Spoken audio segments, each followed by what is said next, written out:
boom, boom, boom, boom, boom. You want to someone me? Oh, that's good stuff. What's up, everybody? AJ and KT are back, and today we are filming something that is long overdue, and that is our 2024 Game of the Year video. As is tradition, we will be drinking some booze. Also, as is tradition, we got a bottle of Kendall Jackson Chardonnay Grand Reserve. We have Blanket, the Sama. She just recently celebrated her 18th birthday. You want some wine, baby? Mm-hmm. Yeah. Nehru and Nargacuga, much to the Queen's dismay, might be joining us a little later, but for now, it's just the three of us. Moogie Poogie Sama only drinks Kendall Jackson Chardonnay Grand Reserve. So now, we're going to open up this bottle of wine and get to talking about our 2024 video games of the year.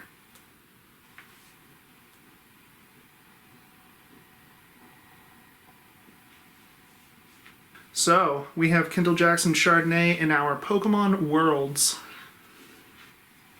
2025 cups that we got in Anaheim, and we are drinking out of them here in 2026 while talking about 2024 Game of the Year, which is just us marching to the beat of our own drum, as we always do.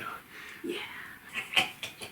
Spoiler warning, if you hear any title of any video game in this video and you don't want to know anything about it, immediately turn off the video. The benefit to us doing our Game of the Year list so far removed from the year that we're talking about is we have time to play a lot of the games. We play a lot of video games and our backlog is insane, and so sometimes we're playing a game that may have come out 7 years ago, and then we're playing a game that came out this week that we just picked up at GameStop, and then we might finally get back to a game that came out in 2024. And so, like, as we go on, we get to finally play more and more games from the year that we haven't talked about yet. Even with that being said, here in 2026, there are games we need to mention that we did not play yet from 2024. Yeah.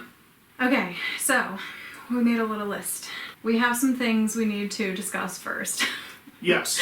Can we sip? Let us sip. Cheers. Cheers, BB. To all the games of 2024. Yes. Played and unplayed.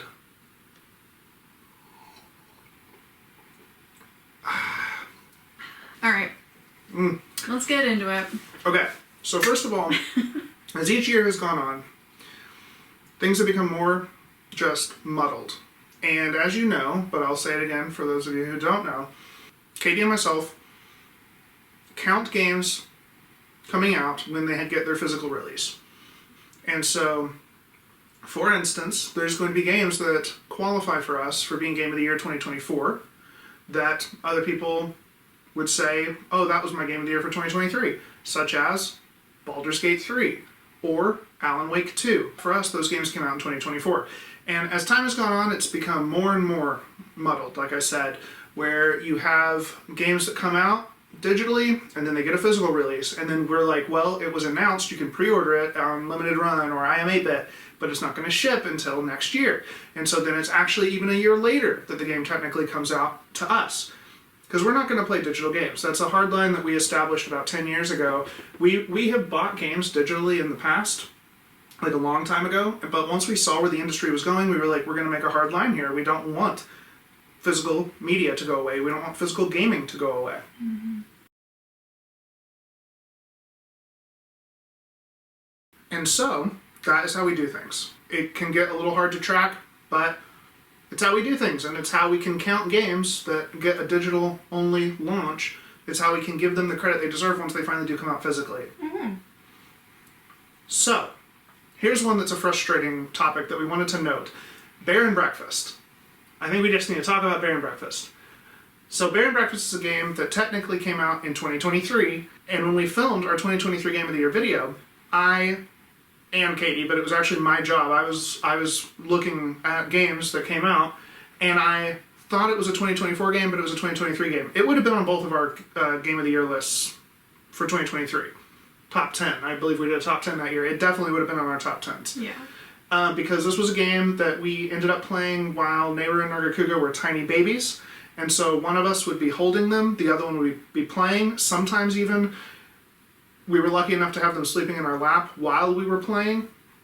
It was a hard thing to pull off, though. They want to nibble if they wake up at the Joy-Cons and stuff. Bear and Breakfast was such a special experience, and on top of that, it was a really fun, relaxing, and cute game. Yeah, you have more to add, I'm sure. Yeah, you know, I feel like it was very relaxing, but also had like this underlying creepy storyline that was really fun for people like us who, you know, we like cute and we like horror. So it was kind of just right up our alley.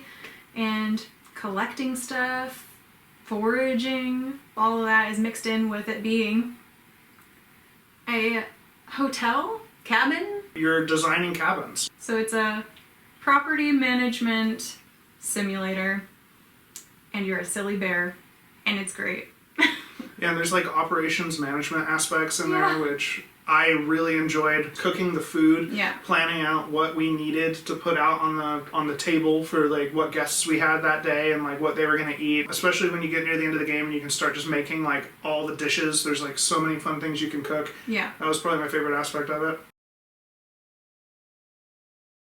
But it was a 2023 game. That's when it came out physically. We've said it before that because we are only going to buy it physically, the way that we sort through it is it hasn't been released yet for us. So like we will not buy it digitally, so therefore it's only come out this year for, you know, whatever given game. Yep. We just kind of each year assess and try our best to figure out what we count as a physical release in that year.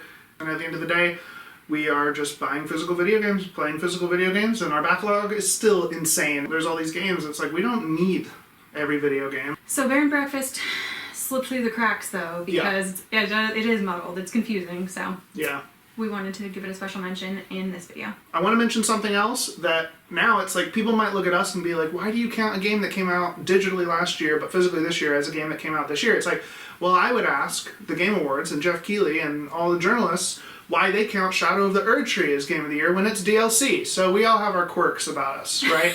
So Our quirks. Katie and I are not counting Shadow of the Erdtree. We love Elden Ring. It was both of our Game of the Year when it came out. But Shadow of the Erdtree is DLC. Was it amazing gameplay and just more kick-ass Elden Ring? Fuck yes it was. But it is not its own video game. It's DLC. So it's not eligible for Game of the Year. Also, I want to mention Indiana Jones and the Great Circle, okay? Mm-hmm. So here's a weird one. It came out on Xbox in December of 2024. Physically. However, I didn't play it on Xbox. I played it on PlayStation, which came out in 2025. But for me, if it came out physically in 2024, I count it as 2024. Even if I played it on PS5 in 2025, for me, Indiana Jones and the Great Circle is a physical 2024 video game, so it is eligible for 2024 Game of the Year. Baby. Also, I just want to show you all a picture of a glorious, just collage, I guess, of all of the video games. I set up all the video games that I beat in 2024 in the calendar year. And so here they are. Those are just all the games in order from top to bottom, left to right that I beat in 2024. Some of them came out in 2024, obviously a lot of them did not, and yeah, those are the games that I beat myself in the year 2024, so I thought it'd be cool to show that here, even though it's not super relevant to the video. It's just such a fun project that you just started doing it recently I say recently, but you know, for the past few years, of showing your collection, if you will, of games beaten in a given year. It's so cool. Yeah. Now, I have kept track of video games I've beaten since 2006. I've kept track of any game I beat by myself since 2006, and that is a list that has been going on for 20 years plus, and so that's really cool. But taking pictures of just all the video games lined up together, and I'm going to try to go backwards now. I've done 25, we're in 26, I've done 2025, I've done 2024, but I want to go backwards and just, because I still have all my games, and just set them all up and take pictures all the way back to 2006. So, Yeah. all the way back to God of War on PlayStation 2. That was when I started my list way back in 2006. So. Wow. All right. My B-Boy. My B-Boy. Are we ready to talk about Game of the Year 2024 at long last, now that we've set the stage? Yeah. Yeah, I'm ready. I'm nervous. B-Boy. Lists are so hard for me, baby. We had some great games come out this year, folks. We did. We did. I feel like I'm going to list more at the end. I'm not doing honorable mentions this year. I'm holding firm. It's hard, and we are doing a top 6. Only 6. We shaved it down. We're doing a leaner list. We're talking cream of the crop, folks. Cream of the crop. It's hard, man. The lists are very difficult for me. They come very natural for you, I feel like. But it's weird how long we've had this channel, actually. We've been talking about games for a long time. 9 years? Is that true? I mean, it's 2026 right now, even though we're talking about 2024. Yes, 9 years. We started in the summer of 2017. Wow. Yeah. That's a little More crazy than- to say out loud. More than half of our marriage. Wow. Half of Blanket's life. Wow. Wow. Oh. That's weird. We have been married for 16 plus years. And Mookie Pookie-sama has been with us every step of the way, baby. Yeah. Do we want to say what we haven't played yet? Yeah. Yeah. Yeah, so Katie's going to read you the highlights of what we haven't played yet. There's a lot that we haven't played yet, okay? We felt like notable games, in terms of our lists for, like, you know, what we might be putting on our top 6 list. Mm-hmm. Games we haven't played yet from 2024. Baldur's Gate 3, Cavern of Dreams, Animal Well, and Slitterhead. Yep. All right, B-Boy, who's going to go first, me or you, at our number 6 spot here? I'll go first. All right. I'll go first. My BB Dawn, what is your number 6 favorite game of 2024? My number 6 game of 2024 is Silent Hill 2 Remake. Wow. Yeah. Man, what a wild ride. It was a remake, and so it's hard to assess it with games I have not experienced yet, you know what I mean? But what's unique about this one is that I did actually experience this one for the first time. I have not played the original. I watched you play it. Yep. And I actually played this one, and it was horrifying, truly. Silent Hill 2, it's probably the best psychological horror video game. Possibly. Possibly. You can talk about gameplay, but then you can talk about the themes and stuff, and it's like, I think the themes are the, like, strongest part of it, is that you're navigating, like, love and loss and grief and acceptance and all these concepts of just life. And so it's a lot of emotional storytelling. On top of that, just, like, you know, freaky enemies, so horrifying, like I said. I mean, I had fun, but I also was doing kind of my, like, essentially my, like, classic horror game quote nowadays while I'm playing is, "This is deranged." B-Boy, I love it. And I'll have more to say shortly. Spoiler. Is it my turn? It's your turn. B-Boy, what was your number 6 game of 2024? My number 6 game of 2024 was High on Life, which came out physically in 2024. And this was a game that just, for me personally, I saw the trailer, I knew what it was about, I knew who was making it, so kind of what to expect. But it still just caught me off guard when I played it. And it made me laugh my ass off. There's an alien that's in a living room, and you're just, like, watching TV with him, and there's, like, movies that come on, and then there's, like, just these, like, dancing things with, like, weird noises and kind of, like, music playing. He tells you, like, he's just watching porn. It's alien porn. You didn't even know. You get transported to, like, an alien planet, and there's, like, guns that you're using called Gatlians that are alive, and they'll say things to you. If you like the Rick and Morty type of humor, definitely recommend that. But beyond that, it's really just a great video game. It was a surprisingly great video game, and just constantly making me laugh. And it was so fun to play. You can go to Applebee's and order different meals, and it really shows up, you know, like what you get shows up on the table. There's just little things. The highlight. Little things. Knifey feels like this psychotic knife dude who's like, he reacts like orgasmically when you're stabbing things. It's a very raunchy but very funny game with surprisingly good mechanics and innovative gameplay. I mean, honestly, there's this one section where it's like they create like a cult almost in this one island. It's like, do you remember? Oh, that's right. There's like these people that are on like this island maybe. Literally, it's like a small, very small area. And like as the game progresses, you can go back and visit it, and they have moved, like they have advanced in time. Now they're doing sacrifices, and you're like, oh, okay. Now Dude. they're trying to ascend or something. I don't remember either. Yeah, I got the platinum, and then I played the DLC because it came with the physical edition. I don't always do that, and I really just played it. I squeezed every last drop out of the fruit that was this game. If you know the type of humor and you know you like it, then yeah, you'll probably really enjoy it. Alright, B-Boy. What's your number 5 game of 2024? My number 5 game of 2024 is Alan Wake 2. I feel in my heart that I want to talk about this more later. Alright, we're going to talk about it more later then. Well, my number 5 game of 2024 is Smooshy Come Home. And I feel in my heart that I want to talk about it more later. Okay. So what's your number 4 game of 2024? Pika and Finnegan are bringing the buzz, baby. Bringing the buzz. And Manya. Manya bringing the buzz. Spania. Mm-hmm. She says, that's weird. Ooh. Does she have a game of the year? She does have a game of the year. I think she has a game of the year. You have a game of What's your number 4 game of 2024? Oh, she's being gavy. Gavy! Wait a minute. Pause. Everything stops. Number 4. My number 4 game is Smooshy Come Home. Oh my gosh, what a cute game. It was so cozy and vibrant. Definitely had like Wind Waker kind of vibes. The sailcloth. Yeah. Yeah, the sailcloth, yeah. The exploration and traversal. The pickaxe. Yeah, the climbing You got pick. to climb with your little pick. Being able to put on all the different like caps, the mushroom caps. Yes.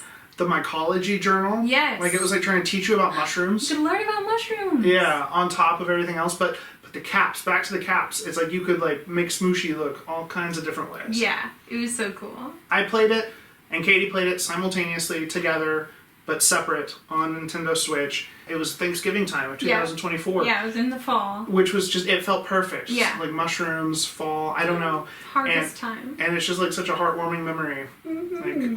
Like we, you know, having Thanksgiving time, playing Smooshy Come Home. This little mushroom man. There's little bugs and stuff that you can talk to along the way. It's surprisingly deep and just fun. Mm-hmm. The first time we ever saw it, it didn't look that deep. It looked really like simple, which looked fun, but then once you're playing it, it's more intricate than you expect. The dialogue with these little characters, they're so much like richer and more like defined characters than you would expect. We highly recommend. Highly recommend Smooshy Come Home. Alright, my number 4 game of 2024. And this is a hard one, but I have historically held remakes to a higher standard because they've come out already in the past. It's still such an amazing game. The Silent Hill 2 remake is my number 4 game of 2024. Bloober just like knocked it out of the park. A lot of people were a little bit hesitant to trust them with this project. They were like, is this team going to pull through based on what they've done in the past? And they definitely pulled through. It was incredible. It was such a good remake. I hold the original Silent Hill 2 game on PS2 in such high regard. It's one of my favorite games of all time, as a matter of fact. Playing the remake was so much fun, how faithful it was. They added things that, you know, you couldn't really do on PS2 that they were able to do and with new technology. So creepy the way that the enemies, like, you'll see them in the dark, like, kind of scamper and, like, hide in the corner. And, you know that they're there, but you have to, like, go around the corner to actually, like, see them and make them attack you or attack them first.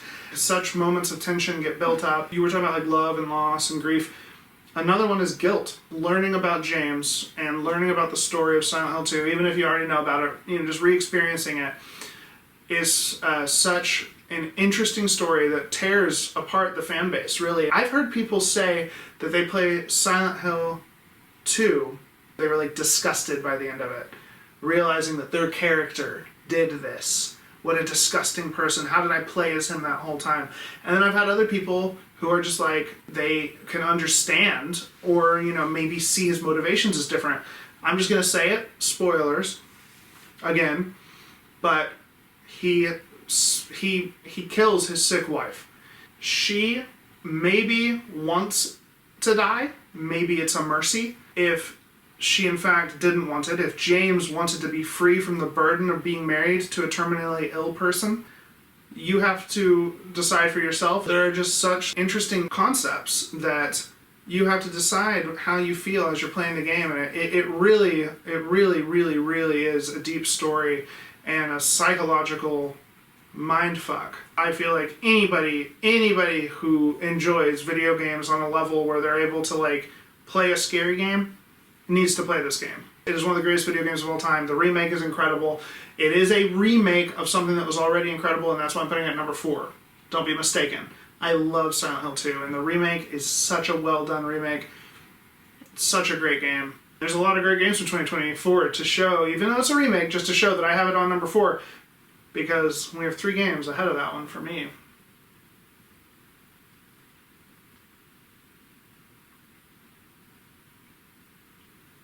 Alright, my number 3 game of 2024 is Star Wars Outlaws. I really love this game. I feel like the attitude and the designs and just everything, all the details were so perfect for being like, you are a space scoundrel. Even just the menus and the logo, everything was evoking nostalgia of the Kenner toys, the old Star Wars toys, and they've remade them, so they've reproduced them, but so you can still see it, but just that type of iconography and stuff, like, man, it felt vintage, like 70s, 80s kind of vibe. It was so cool.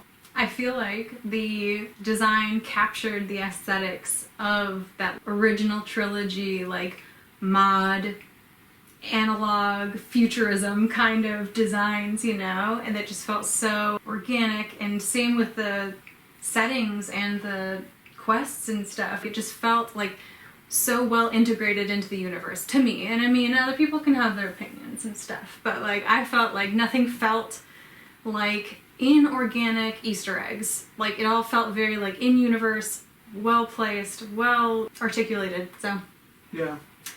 Also, oh my gosh, how is this coming so late in my thoughts? I love Nyx. Nyx. Oh my gosh. Oh, Nyx is so perfect. I want Nyx to be real. We have Nyxes. I know. That's what's so crazy. I know. Is like we have like little Nyxes. Nyx was like a little friendly kitty cat companion who would do shenanigans for you. Yes. And, I mean, I'm going to go ahead and say this now. It is not on my top 6 list of 2024, and it is one of the games that was right there on the precipice with High on Life for number 6, and it's so hard for me and regrettable that I did not include it on my Game of the Year list for 2024, but it is like right there. I love this game. I platinumed it. So Katie and I both played it separately on PS5. But yes, Nyx, I love Nyx too. Having this little buddy, like I was just like, oh, the street food. Galactic street food. My favorite part of the game, I think. These little mini games, I wish they could be redone. That was my like probably biggest complaint of the game. Like I wanted to replay them because you could only do it once and it was so hard because you kind of like are trying to do QTEs but also trying to watch what's going on, and you're just like eating food with Nyx at these like food vendors. And it's so cute, man. It's so much fun. Every time I saw one of these food vendors, my like, I feel like my like soul perked up. Like, what's Nyx gonna do this time? You know, like what are we gonna eat? And it was just so cute, dude. Ooh, I hope it's spicy.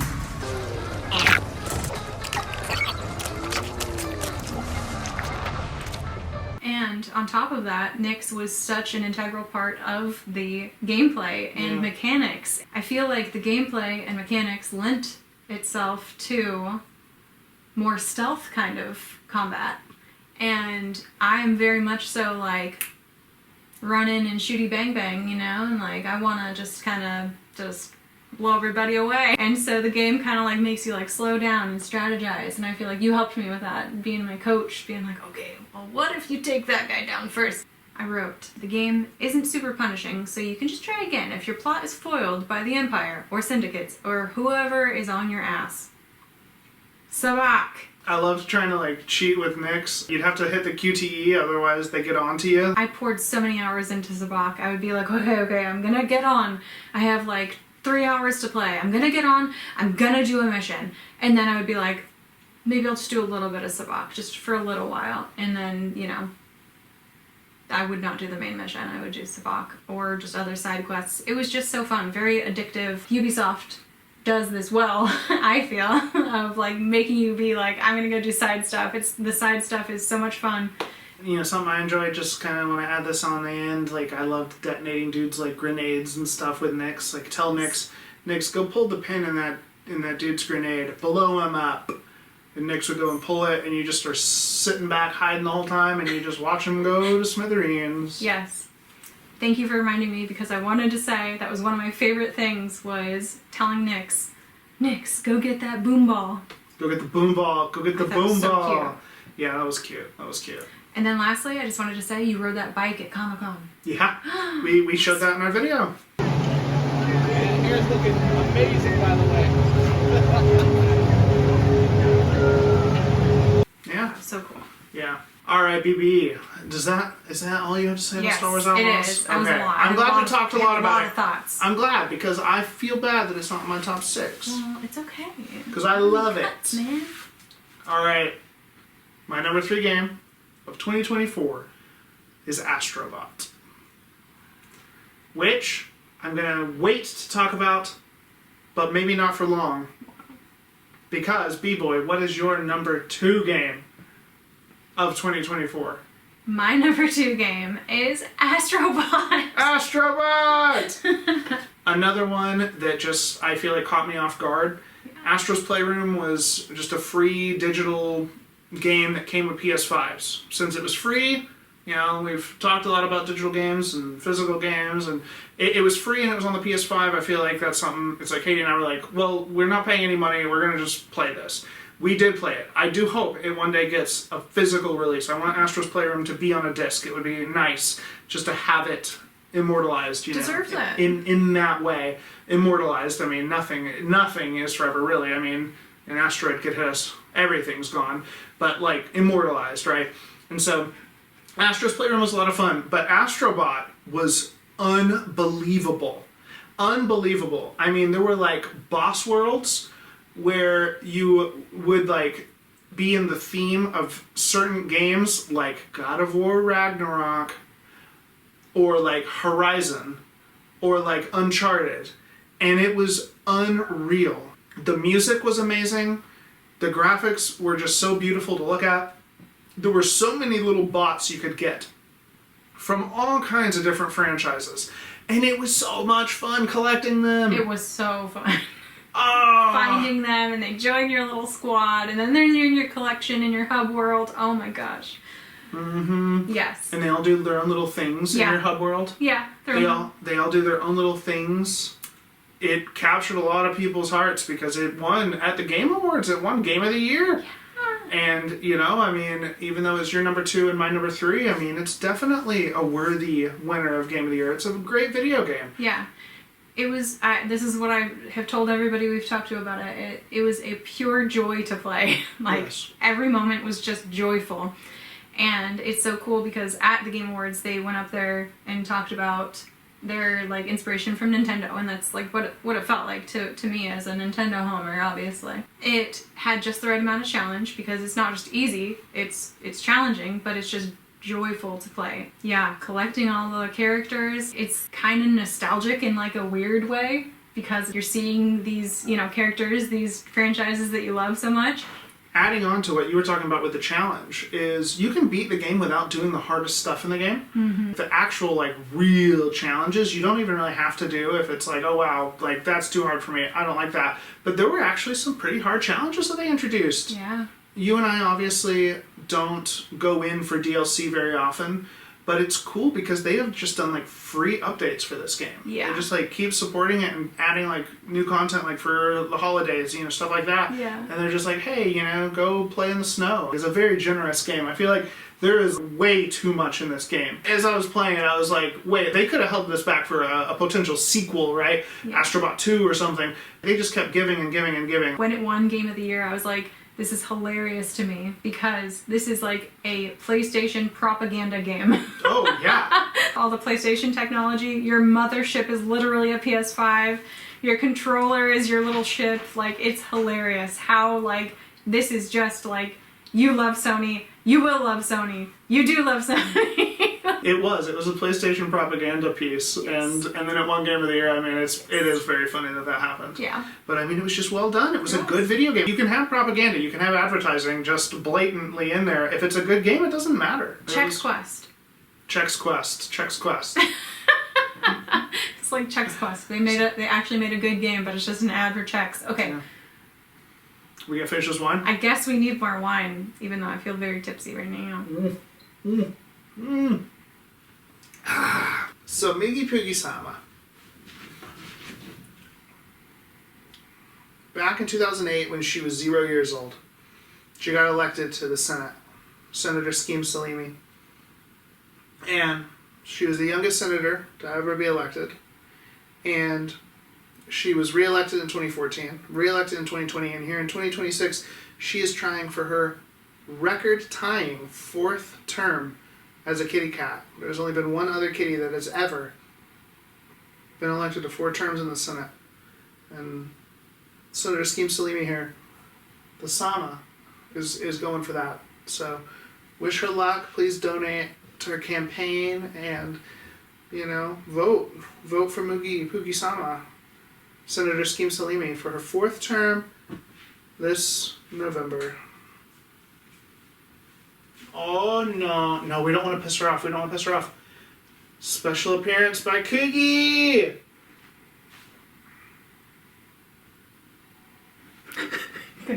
Coogie made a special appearance. Mugi is on high alert. Her breathing has intensified.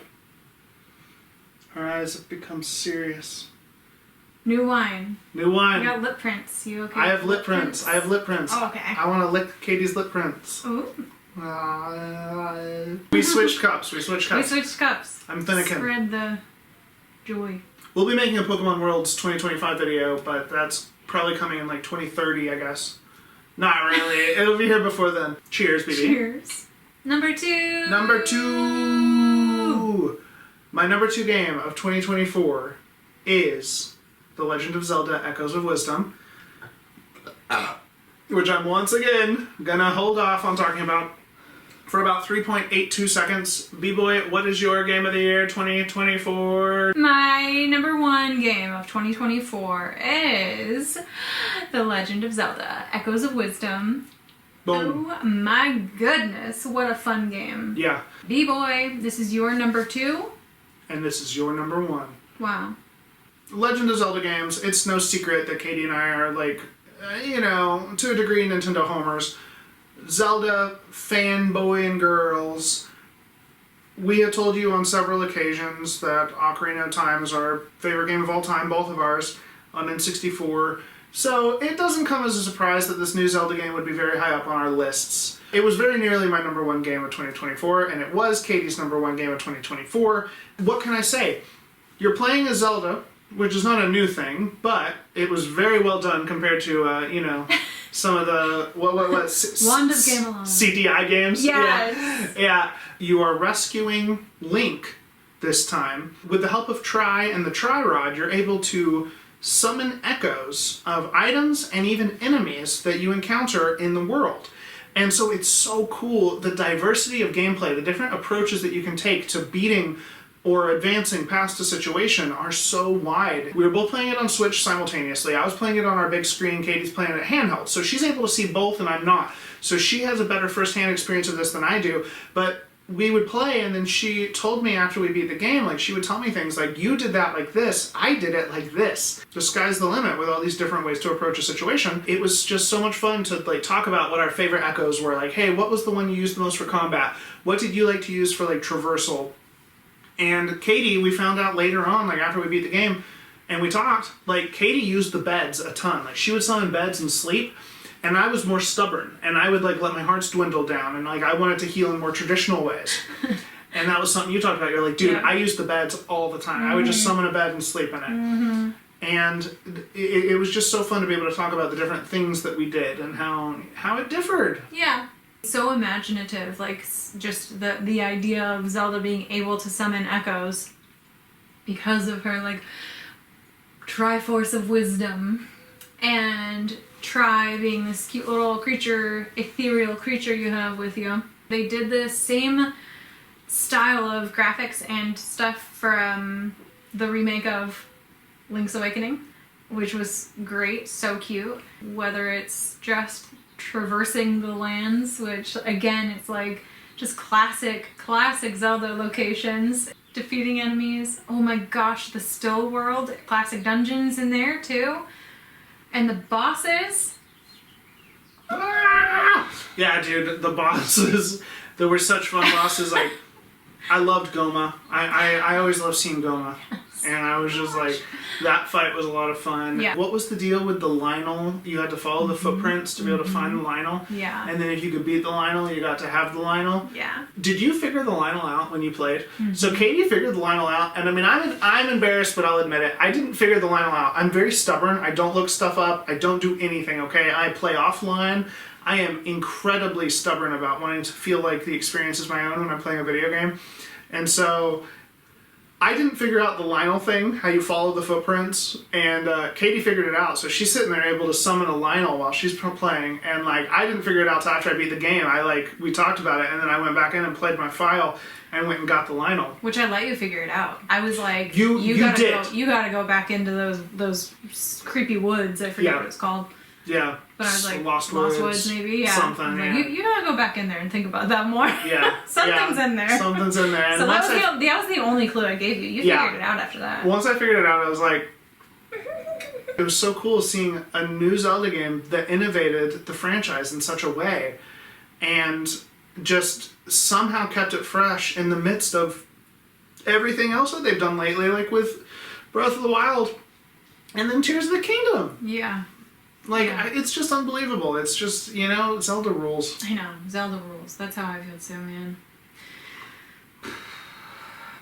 I feel like when we first saw the, trailers, the gameplay trailers and stuff, I was like, this seems cutesy and pretty, simple, It's like, oh, you can summon beds. That's really interesting. I mean, I've never seen that before. Once you're, actually playing it, it's like, oh my gosh, this world is so elaborate. It is designed to make you think about how you should navigate it. And it was so fun getting to see where we're both at it, at the same moment.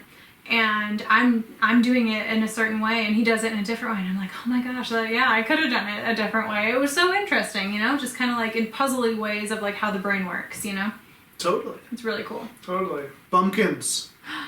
Bumpkins. The little Deku scrubs. Yes. And they're calling you Bumpkin. The spiderwebs are a treat. Mookie loves to eat spiderwebs. Mookie loves to eat spiderwebs, no joke. And she calls us bumpkins. She calls us bumpkins all the time. But for real, she eats spiderwebs. Yeah, she loves to eat spiderwebs. And yeah, they're just eating this cotton candy.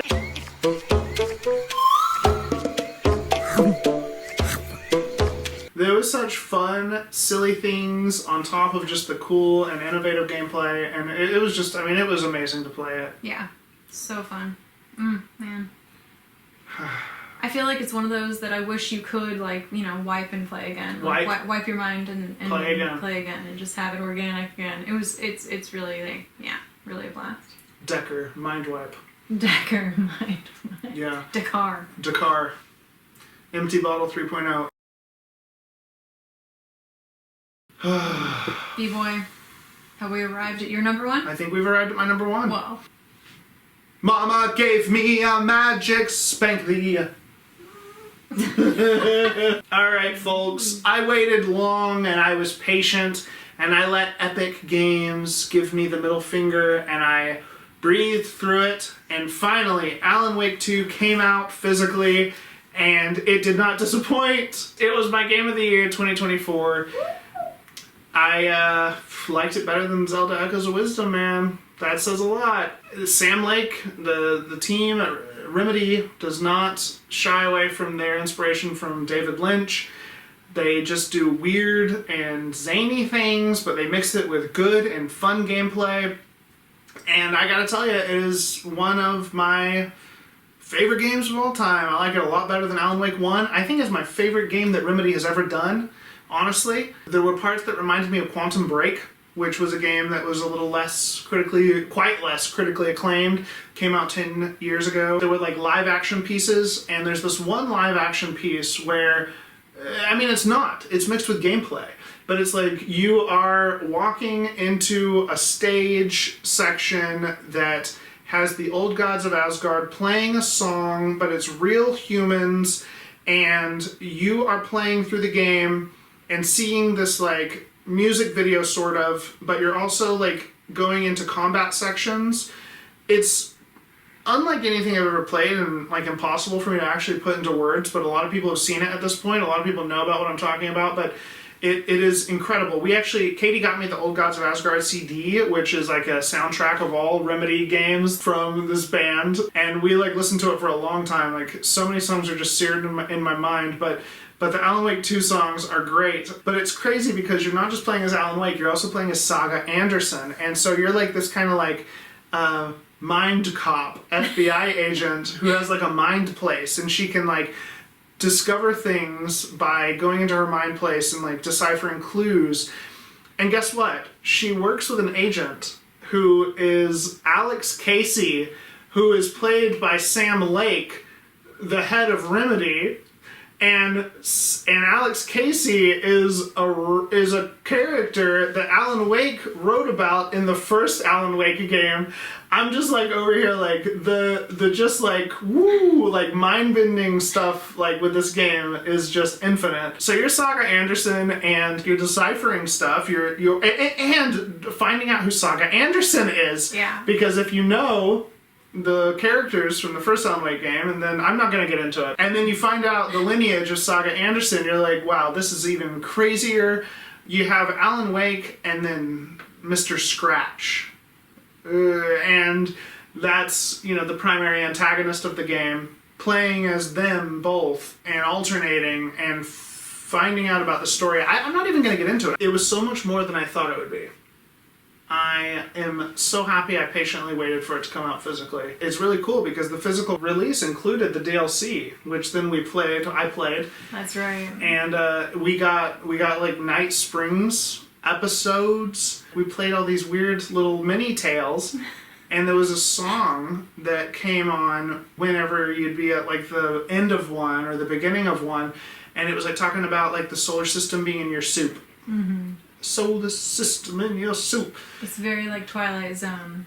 Yeah, oh yeah. Spoofy. Yeah, and it was so cute because when Nehru, as you know, we got Nehru and Nagakuga when they were 5 weeks old, and they were little crusty dusty bumpkins who were still learning their ways. And Nehru, at one point, we had given them some wet food, and I had added water to it. We were trying to keep them hydrated because they were dehydrated when we started fostering them. I added too much water to her wet food, and it became like a soup, and she fell into it and got all messy. She was trying to like get into the bowl, and she did, and she got all messy. Months later, she's older now, but months later, I'm hearing the song, The Solar System in Your Soup, and I'm like, Floofy lady in the soup.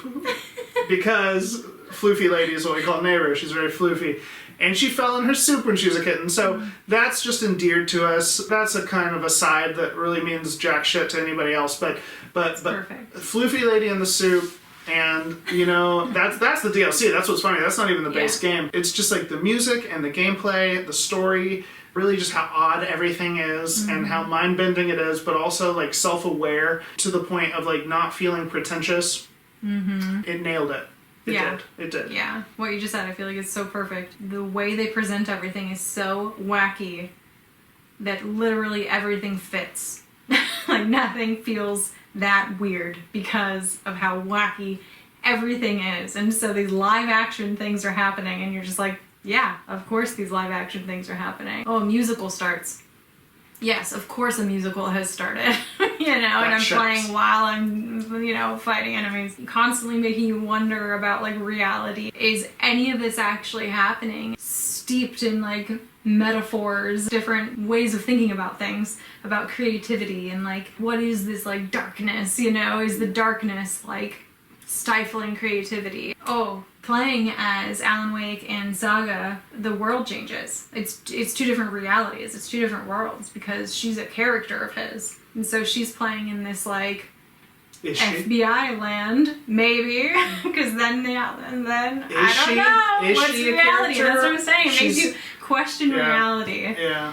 Who is a character? What is real? There was a lot of turmoil with this game's release because it came out digitally in 2023 and people were like, hey, we want it physically. I gotta tell you, man, like, the Alan Wake 2 community is a toxic place. Can be. On the Alan Wake subreddit, there was this one post. I had nothing to do with it, so this isn't like I'm like commenting on my own post or something I commented on. I was only an observer, but there was a post that someone was just like, I want the physical edition of Alan Wake 2. I don't want to buy it digitally.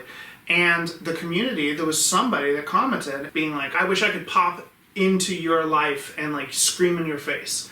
Like, I forget, like, what they said exactly, but basically it was like they want to pop into their reality and scream in their face that this game's only possible because of Epic, and Epic wants to make it digital only, so you should just accept that. And it was, like, crazy because it's like, that was the top voted comment on that thread. On that post, that was the top voted comment. So the Alan Wake community loved that sentiment.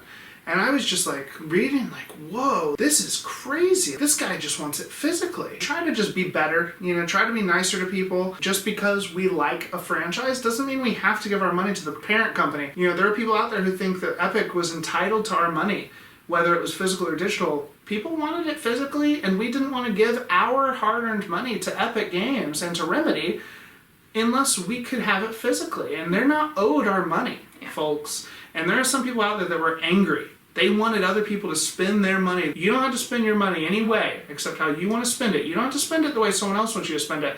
Don't be pressured into buying something digitally that you might not own forever if you want to hold out for the physical copy. Epic, of all companies. I know. Epic. Like, Remedy rules. Yeah. Epic blows. I saved my money for Alan Wake 2 physically, and guess what? I also bought the collector's edition. So they ended up getting my cash, but it was physical, and I did. I got the collector's edition. I have it right over here.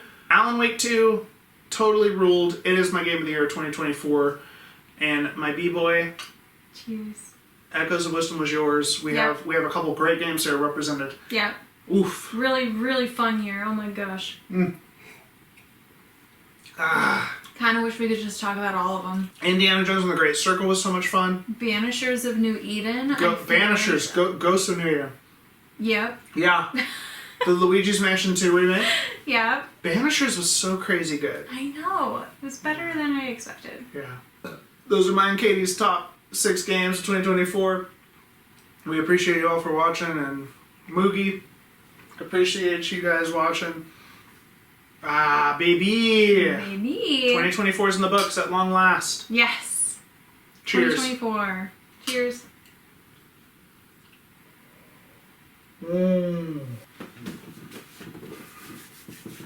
Alright, folks, prepare yourselves for the shittiest Alan Wake 2 Collector's Edition unboxing on the internet. We've saved this just for you. How is that possibly the shittiest opening? Good point. The Alan Wake 2 Collector's Edition, guys. Holy shit. We're here. This is what I've always wanted. Oh my goodness. Mama gave me a magic flashlight. It does look like a flashlight. Is it? Oh my gosh, it's detached from the clicker. This is where the clicker attached, remember? We need the clicker. There's cute. No clicker. That's a cute detail. And the Game of the Year award goes to Alan Wake 2 and The Legend of Zelda Echoes of Wisdom. The Angel Lamp. Yeah, we could totally use this as an award of some kind. Yeah. I assume you can put batteries in there and that lights up. That looks like an actual light bulb. Yeah. Very cool. Now remind me of the game. This illuminated secrets? You would turn it on and like things would change. It was like basically two different versions of that reality. Find the lady of the floof. She's the lady, she's so floof. That's our song for Nehru. Another one. About the lamp lady. The Lady of the Floof, which is a parody of the Lady of the Light, and then Floofy Lady in the Soup. Floofy lady in the soup. For the Night beans. the Night Spring song. This is a very floofy game. What in God's... We have a 665 Ocean View Hotel. It's right before 666. What does that mean? Jackpot. I'm not gonna open that right now, but we got a book. It's an art book, certainly. And then we got this guy. It was a really nice presentation. To look at the coffee world. Everybody's in its spot. Whoa. That's pretty cool. That is cool. We should wear these on a lanyard or something. Comic-Con, here we come. I'm gonna put all this shit back now. This presentation was really nice though. Yeah. Everything had its perfect little cozy spot. Love that. Right where it belongs. What if all the games you thought you knew were only digital now? Mama gave me a magic clicker. So that's pretty sick. Alan Wake 2 Collector's Edition, folks. This was limited run. Fortunately, the physical copy of the game got a wide release, got retail release, so it was, widely available, and that's amazing. Perfect. Love it. But yeah, the collector's edition was just limited run, and yeah, we were like, we gotta pick it up. I mean, look at this. It's so cool. Look at it, folks. Look at this, folks. We're gonna give the stage over to the babies. They're gonna give Game of the Year. Yeah. Alright, this is Nagakuga. He's more than 2 years old now, folks. He's a big boy. He's a big kitten. Big baby. He's a big baby. Alright, Kugi, what is your Game of the Year 2024, Kugi? Game of the Year 2024. What a great year for games. My favorite game of 2024 has got to be the Luigi's Mansion 2 remake. I love that you get to capture ghosts. There's a ghost that lives in the walls here at Mom and Daddy's house named Jody. I get to talk to Jody sometimes, and I've never captured Jody because she's a very, very independent ghost, but I love Luigi's Mansion 2 because you get to capture the ghosts and you get to bring them home with you. And as a speaky, I liked the icy mansion where there's the so-called things, and I liked the ghosts, the big ghosts and the small ghosts. I like the ghosts that hid in the car, and it is a really good game. I like ghosts. Kugi, our little man. Kugi loves ghosts, as you can see. He loves Luigi's Mansion 2 Game of the Year. Wow. And I mean, that's a game that was a remake, but Kugi's like, I don't care. That's Game of the Year. He loves it because you get to capture ghosts. And as he was talking about Jody, she's a ghost that lives in our walls. Katie and I have never seen her. Moogie's seen her for years. And now Nehru Nagakuga, it's become a local legend. But Kugi loves Jody. She talks to him. She comes out sometimes. I've never seen her. Apparently she's horrifying, but no, she's cool. But Kugi likes her. Jody is cool. Jody's so cool. I like Jody, and I like Luigi's Mansion 2. You should play spooky ghost games. Miggy, what's your game of the year, baby? What's your game of the year, Miggy? My game of the year? You want to know my game of the year? My game of the year is Star Wars Outlaws. Wow. I like Star Wars Outlaws because you get to play as a lady who has a kitty cat, and the kitty cat does whatever it wants. The kitty cat goes and steals things, and it blows things up, and I like that you get to do whatever you want, and yeah, scangies. Scangies. Miggy likes the scangies. Miggy. Star Wars Outlaws Game of the Year for Poogle. I want everyone to win. I don't like picking one. They all win. If I had to pick my best I think I'd have to say Smishy Come Home is the best game. Smishy come home. Smishy Come Home because I like the little mushroom man and he gets to wear lots of colourful pretty hats. Smishy Come Home is Lady's favourite game of 2024. That's so cute, lady. That is very cute. Fluffy lady in the soup. Oh, nice beans. Fluffy lady in the soup. Find the lady of the floof. She's the lady, she's so floof. That is a wrap. We have done everything I think we talked about doing for our Game of the Year 2024 video. Thank you for watching. We really appreciate it. If you made it this far, it means you really love us being clowns.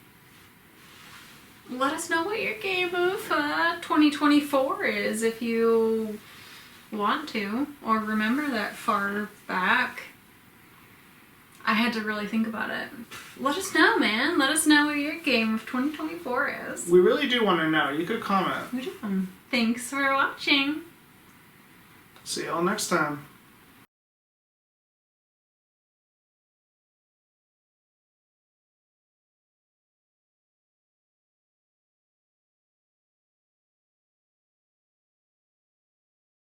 Boom, boom, boom, boom. Oogie Poogie Sama. You can't put borscht into a boulder, folks. That's an old saying. Hotel Sama's drink Kendall Jackson Chardonnay. Grand Reserve. Sama. We're gonna do a little AJ and Katie Gaming flash from the past that we're gonna place in the future. That's gonna be us revealing to each other our Game of the Year lists. Are you ready? I'm ready. What is your number 6 Game of the Year 2024 B-Boy? I knew you were going to ask me this. Did you? How did you know? How the hell did you know that? Okay. Just count me down, actually. You do 6, I'll do 6. You do 5, I'll do 5. Let's make it rapid fire. Okay. Yeah. Silent Hill 2. Remake. High on Life. Silent Hill 2. Switch on. Switch on. Sound 2. Remake. Star Wars. Switch on. Switch on. Switch. Legend of Zelda. The Legend of Zelda. Echoes of Wisdom. That's your Game of the Year? Yeah. Alan Wake 2. Whoa. Alan Wake 2 and Echoes of Wisdom. Alright. Back to the past. Back to the past. Okay. Wait, can I interject something? Yeah. I like Nyx more than every other companion, including Baby Yoda, who I also love, obviously, and is on my shirt right now. Wow. I love Nyx so much. You're saying more than Baby Yoda, Grogu, for those of you who get mad at us for still saying Baby Yoda. Yeah. More than BD1, you're telling me? Yeah. More than all those little guys. Yeah, I think I love Nyx the most. Nyx is amazing. Nyx is amazing.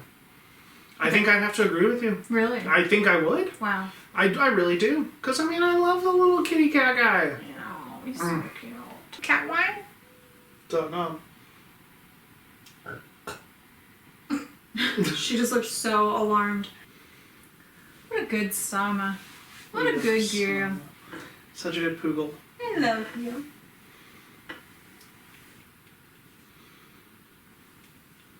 I love you. Yeah. Showbiz, baby. Alan Wake 2, huh? Mm-hmm. I didn't know what you were gonna pick. Really? Yeah, I really didn't. I didn't know what you were going to pick. Really? Mm-hmm. You didn't have a guess? Because, like, you seem to be able to predict my top 6. I was right about what your top 6 was, Cool. but not the order. Really? Cool. Mm-hmm. I didn't know what you were gonna pick. That's awesome. Yeah. That's awesome. I feel like I knew Echoes of Wisdom, Astrobots, Silent Hill 2, Alan Wake 2 were gonna be in there. Mm-hmm. But I mean, I guess what I'm telling you is I wasn't sure about Smooshy. I wasn't sure about High on Life. Yeah. So. Yeah, I mean, Indiana Jones and Star Wars were the hardest ones for me. I know. Indiana Jones, I feel like got the cut, and I'm like, man, top 6, that was rough. Yeah, it was such a cool game with the whipping. Yeah. Yeah. I mean, you could whip so many Nazis. Yeah. And the choo-choo guy. I whipped the choo-choo guy. You did. I wanted to whip the choo-choo guy, and I got to. I whipped his dead body. Remember that? Yep, I do. How did we get here? It must have been the stone.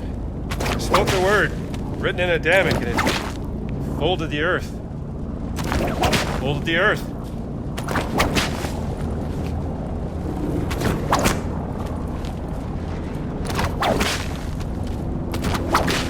I remember that. I whipped his dead body, like he died, and I whipped him like 8 times, Yeah. 28 times. Yeah. Like it was just like, whoosh. And guess who was watching while you were doing that? You? Nehru. Nehru. We were like, She- she's got to watch the Choo Choo guy, right? She was gonna watch the yeah, She loves watching Nazis get whipped, yeah, especially the Choo Choo guy. yeah. If I had to say like a 7 and 8, it would have been my 8, and Star Wars Outlaws would have been my 7. Yeah. I really liked Indiana Jones. That giant snake was fucking sweet. That was crazy. Yeah. I love how Indiana Jones has like sci-fi stuff. Yeah. Yeah. I said it was a cinematic narrative, and that the game lent itself to the action-adventure of Indiana Jones movies. Structure perfectly, fun to play, and a lot of variety in settings. That was the notes I took. Mm-hmm. Still Wakes the Deep, I feel like, deserves a... Man, I just want to say all the games, you know? Yeah. It's so hard. It's hard to pick faves. I know. Still Wakes the Deep was really cool. The atmosphere was so fun. You're on the oil rig. Yes. You're on the oil rig mixed with like Cthulhu's fever dream. Yeah, so tense. You got fired, but everybody got fired. Who didn't get fired? Everybody got fired. Yeah.